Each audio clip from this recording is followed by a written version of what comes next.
The first thing my father did when I stepped onto his lawn was laugh at me. Not smile, not hug me after 3 years overseas, not ask if I'd eaten or slept or survived. He laughed. The bus stops that way, he shouted across the yard, while my cousins cracked open beers and turned to stare. I remember the heat that day. Texas heat. The kind that sticks to your skin like wet cloth and makes the air shimmer above the driveway. I remember the smell of burned burgers, lighter fluid, and freshly cut grass. And I remember my mother lowering her eyes instead of stopping him. Then came the sound. Deep, violent, mechanical. The sky itself seemed to tremble. Everyone looked up at once as a massive military aircraft dropped low over the neighborhood, rattling windows and sending lawn chairs skidding across the grass. My father stopped smiling. And when 2 uniformed officers stepped out and saluted me in front of everyone, my mother nearly collapsed. Part 1. By the time I pulled into my parents' driveway that Sunday afternoon, my shirt was damp against my back, and the old Ford rental car smelled faintly like airport coffee and dust.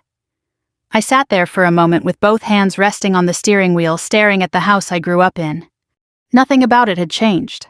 Same faded white paint, same rusted basketball hoop above the garage, same wind chime my mother bought from a roadside market sometime in the 90s. Even the porch swing still creaked in the breeze the same way it used to when I was a teenager sneaking out after midnight.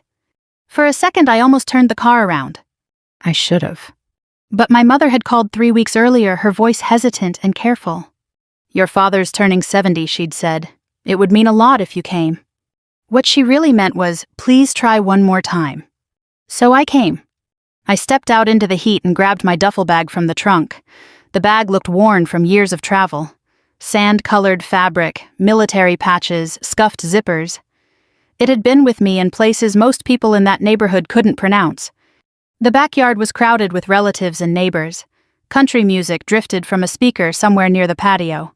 Kids chased each other through sprinklers while men in baseball caps stood around coolers talking about football and gas prices. Nobody noticed me at first. Then my cousin Deanna looked over and froze. Well, look who finally came home. Conversation slowed. I saw the quick glances, the polite smiles, the curiosity. Not one person walked over to hug me. Then my father appeared from behind the grill, spatula in hand. Frank Carter. 6'2", broad shoulders gone softer with age gray hair cropped short like he still thought he was 35. His face had deep lines carved into it from years of sun and anger. He looked me up and down once. Jeans, boots, plain dark t-shirt. No uniform. His mouth twisted immediately. "Well," he said loudly, "if it isn't our world traveler." A few people chuckled nervously. I forced a smile. "Good to see you too, Dad." He pointed the spatula toward the road behind me. "The bus stops that way." Laughter erupted around the patio. Not cruel from everyone. Some uncomfortable, some automatic. But enough. I stood there holding my duffel bag while heat rose into my face. My father smirked and flipped a burger. "What happened?" he asked. "Army finally run out of wars." "I'm still serving." He nodded like he didn't believe a word. "And what exactly do you do these days, still pushing paperwork?" I glanced toward my mother. Linda stood beside the picnic table arranging paper plates nobody needed arranged. Her hands shook slightly, but she didn't say anything. She never did. "I work at the Pentagon now," I answered quietly. That got another laugh from my brother Jake. "Oh, here we go." Jake leaned back in his lawn chair with sunglasses perched on his head and a beer balanced on his stomach. At 38, he still somehow acted like a high school quarterback who thought life owed him applause. "The Pentagon," he repeated dramatically. "You hear that Dad Emily's basically running the country now." More laughter. I swallowed it down. That was the thing about humiliation when it comes from family. It doesn't hit sharp. It sinks slowly like cold water filling your lungs. My father stabbed a burger too hard with the spatula. "Women don't belong in combat anyway," he muttered. "Never understood why you insisted on playing soldier." There it was. The same sentence, just older now. I'd heard versions of it my entire life. When I was 17 and wanted ROTC. When I enlisted after 9/11. When I graduated officer training. When I deployed overseas. When I came home with medals he never asked about. Nothing I ever did counted because I did it as his daughter instead of his son. Jake stayed home, sold trucks, got divorced twice, borrowed money constantly. But Jake was solid. Jake was normal. Jake was family. I shifted my duffel higher on my shoulder and looked around the yard. My old high school friends were gone. Most neighbors were older now. One man squinted at me like he vaguely remembered who I was. Nobody here knew where I'd been. They didn't know about Kandahar, or the evacuation flights, or the nights I stayed awake for 36 hours straight trying to coordinate extraction routes while mortar fire rattled windows half a world away. They didn't know because they never asked. And after a while, I stopped trying to tell them. My mother finally walked over holding a glass of iced tea. "You look thin," she said softly. I almost laughed at that. Not "I missed you." Not "I'm glad you're safe." Just thin. "I'm okay, Mom." She nodded quickly and looked toward my father before stepping away again. That old familiar ache settled into my chest. Some families break loudly. Mine broke quietly over decades. I moved toward the edge of the yard near the fence, away from the noise. Cicadas screamed from the trees. Sweat trickled down my spine beneath my shirt. Somewhere behind me, Jake started telling another joke at my expense. Then my phone buzzed. I pulled it from my pocket. ETA 90 seconds. No signature? Didn't need one. I checked my watch automatically. My father noticed. "What now?" he called, waiting for a taxi. A few people laughed again. I looked at him calmly. "No, sir," I said, "my ride." He barked out a laugh. Then the sound began. At first it was distant, low, and strange, like thunder trapped underground. The conversations around the yard slowed. People turned their heads. The sound grew louder, fast, heavy rotor blades chopping through the air with a force you didn't just hear, but felt in your ribs. Kids stopped running. Someone whispered, "What the hell is that?" Then the shadow passed over the house. Women grabbed their hats as the wind exploded across the lawn. Paper plates flew through the air. Patio chairs tipped sideways. My mother clutched the tablecloth with both hands as dust and grass spiraled upward around us. And descending over my father's backyard like something out of a war movie was a massive gray bell-bowing V-22 Osprey. The aircraft hovered low enough to shake the windows. My father's face drained of color. Nobody laughed anymore. And that was the exact moment he realized the joke had never been on me. The sound of the rotors swallowed everything. Country music vanished beneath the violent thunder overhead. Dust blasted across the lawn in thick waves, whipping tablecloths into the air and sending napkins spiraling over the fence into the neighbor's yard. Someone screamed as a lawn chair flipped backward. One of the little kids started crying. And through all of it, I stood still. I'd heard that sound in deserts on damaged runways, and once in the middle of a freezing evacuation zone where terrified civilians clawed at concertina wire while Marines tried to hold a perimeter together. Compared to that, my father's backyard felt strangely small. The Osprey hovered for a moment above the property before lowering onto the open stretch of grass beyond the oak tree near the back fence. The downdraft bent branches sideways and flattened the flower beds my mother spent years tending. My father looked horrified. "Oh my God," my mother whispered. The aircraft settled heavily onto the lawn with a mechanical whine that vibrated through the ground beneath our feet. Heat radiated from the engines. Dust drifted slowly through the air afterward like smoke after an explosion. Nobody moved.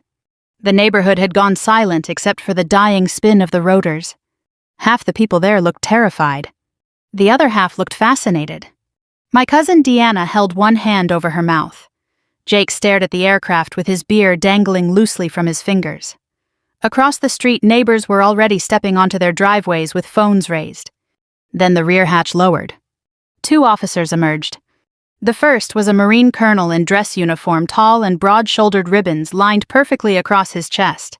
The second wore Air Force Blue's silver insignia gleaming in the afternoon sunlight.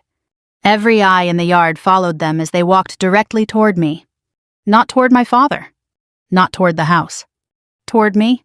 I could feel the tension spreading through the crowd with every step they took. Confusion first, then disbelief, then something dangerously close to fear. The Marine colonel stopped 3 feet in front of me and saluted. Sharp, immediate, respectful.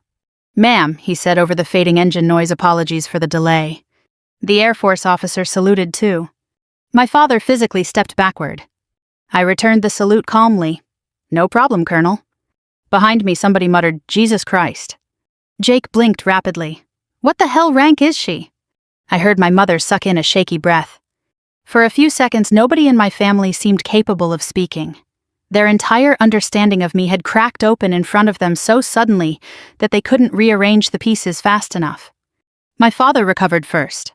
"Well?" He forced out an awkward laugh. "What exactly is all this supposed to be?" The colonel looked at him briefly, clearly assessing whether he mattered. Then his eyes returned to me. "We've been ordered to get you back to D.C. immediately, ma'am." My father's smile disappeared. D.C. I picked up my duffel bag from beside the patio chair. "Yes?" Jake finally stood. "Hold on. You mean to tell me this thing came here for you?" The Air Force officer answered before I could. "Yes, sir." Jake laughed once in disbelief. No way. I almost felt sorry for him. Almost. My father stared at the officers' uniforms like he was searching for evidence this was all some elaborate prank. But military men recognize authority instinctively. Even civilians can sense it when it enters a room. And for the first time in my life, my father was realizing I possessed a kind of authority he couldn't mock away. The colonel lowered his voice slightly. "The secretary wants you back before tonight's briefing." I nodded once, understood. My mother grabbed the edge of the picnic table to steady herself. "Emily," her voice sounded thin. "What briefing?" I looked at her gently. "I can't discuss it, Mom." That answer shook her more than if I'd explained everything. Because secrets meant importance. Real importance. Not the kind my father bragged about at barbecues after too many beers. Not local politics or business deals or church committees. The kind connected to Washington, to war rooms, to decisions that crossed oceans. One of the neighborhood boys wandered closer to the fence, staring wide-eyed at the aircraft. "Is she famous?" he whispered loudly. His mother yanked him back by the arm. "Noah, don't point." But several people were staring at me differently now. Not warmly, not suddenly lovingly. Just carefully.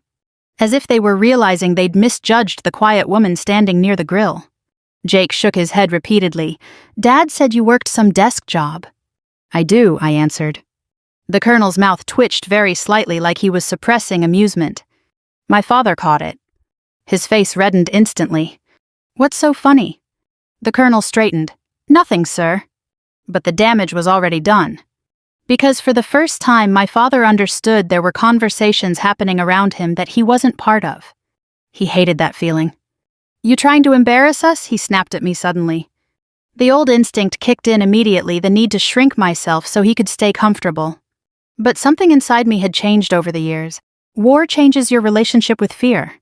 After you've watched helicopters lift wounded soldiers out of active fire, after you've spent nights calling mothers whose sons aren't coming home, after you've sat in silence staring at folded flags, a backyard bully loses some power. I looked at my father calmly. "You embarrassed yourself." The words landed harder than shouting would have. His jaw tightened. Around us, the neighborhood had fully gathered now. Cars slowed in the street. Phones recorded openly.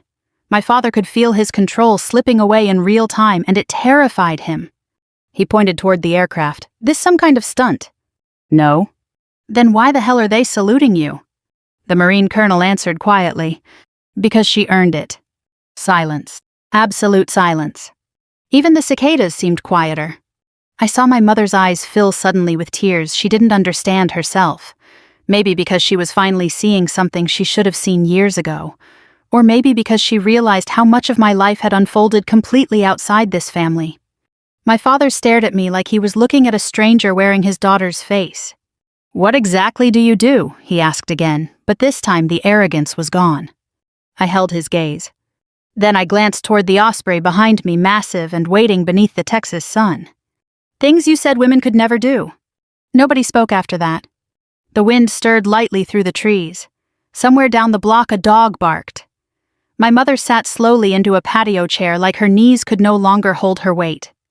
And for the first time since I was 17 years old, my father had no comeback. People love to pretend family wounds come from one terrible moment. One slap, one betrayal, one screaming match that changes everything overnight. But that isn't how it happened with us. My father destroyed people slowly, quietly, like water wearing down stone over years until one day there's nothing left but cracks. Even standing there beside that Osprey with half the neighborhood staring at me like I was someone important, I still felt 12 years old inside whenever Frank Carter looked at me a certain way.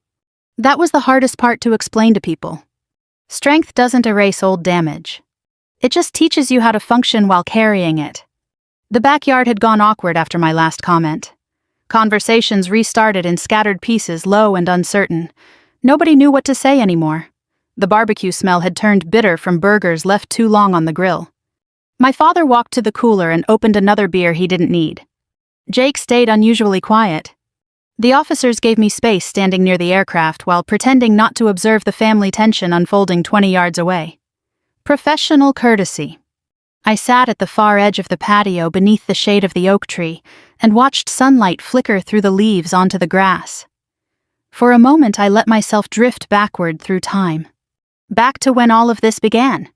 I was 8 years old the first time my father told me I laughed too loudly for a girl. 10 when he said climbing trees wasn't ladylike. 12 when he started introducing me to people as the stubborn one. Jake, meanwhile, could do almost anything and still be adored. If he got suspended from school, it was because boys are rowdy. If I argued about grades or rules or fairness, I was difficult. The standards in our house were invisible but absolute. Boys were allowed to become. Girls were expected to accommodate. And my father never forgave me for refusing to shrink. The hardest fight started after September 11th. I still remember sitting at the kitchen table filling out ROTC paperwork while the television replayed smoke pouring from the towers over and over again. My mother kept wringing her hands nervously. My father looked at the forms like they were a personal insult. "You're not joining the military." I already did. "No daughter of mine is going to war." I looked him directly in the eye for maybe the first time in my life. "Then maybe your daughter isn't who you think she is." That was the beginning of the Cold War between us. At my academy graduation, families filled entire rows of bleachers holding flowers and cameras and signs. Mothers cried. Fathers shook hands proudly with officers. I scanned the crowd for hours. My family never came. Later that night, Jake called me drunk from a bar. "Dad says you made your choice." My choice. As if serving my country somehow meant abandoning my family instead of trying to become someone inside it. The strange thing is I kept trying anyway. That's what children of difficult parents do. They chase approval long after logic says, stop. Every deployment I mailed postcards. Every promotion I called home. Every Christmas I sent gifts. And every single time the response felt transactional. "Safe over there." "You eating enough?" "You ever gonna settle down?" Not once did my father ask whether I was proud of myself. Not once. I spent years convincing myself it didn't matter. Then Afghanistan happened. There are things from those years I still don't talk about, faces I still see sometimes when I wake suddenly at 3 a.m. Certain sounds that tighten every muscle in my body before my brain even catches up. One winter night overseas, we lost 2 people during an extraction operation. I sat alone afterward in a temporary command trailer with blood on my sleeve that wasn't mine, trying to write casualty notifications while generators hummed outside in the dark. I called home 3 days later because grief does strange things to you. My mother answered. She sounded distracted. "Your father's asleep." I almost hung up. Then she said softly, "He worries about you more than he says." I wanted to believe her so badly. So badly. But a few months later, I flew home unexpectedly when my mother needed surgery. I arrived late at night and let myself into the house quietly because I didn't want to wake anyone. I heard my father talking in the kitchen before he knew I was there. One of his friends had stopped by. "She's still in the army?" the man asked. "Yeah," my father said dismissively, "but she's not really military material anyway." I stood frozen in the hallway holding my overnight bag. Not military material. At that point, I'd already led operations overseas, already coordinated emergency evacuations, already buried friends. But to my father, I was still just his disappointing daughter pretending to be strong. That sentence stayed with me longer than mortar fire ever did. Back in the present, I stared out across the yard while distant memories faded slowly away. My mother approached carefully and sat beside me. For a while, neither of us spoke. The afternoon sun softened around us. The officers remained near the aircraft, giving us privacy without seeming obvious about it. Finally, she whispered, "You never told us any of this." I almost laughed. "You never asked." The truth hurt her because it was true. She folded her hands tightly in her lap. I noticed how thin they'd become with age. My mother had always looked tired in a way that went deeper than sleep. You father, she hesitated, he grew up differently. So did I. Her eyes lowered. That was the tragedy of my mother. She wasn't cruel, she was compliant, and sometimes that causes just as much damage. A silence stretched between us. Then my father walked toward us from the grill. His face looked older now somehow. More fragile. What I don't understand, he said stiffly, is why you even came today. I studied him for several seconds before answering.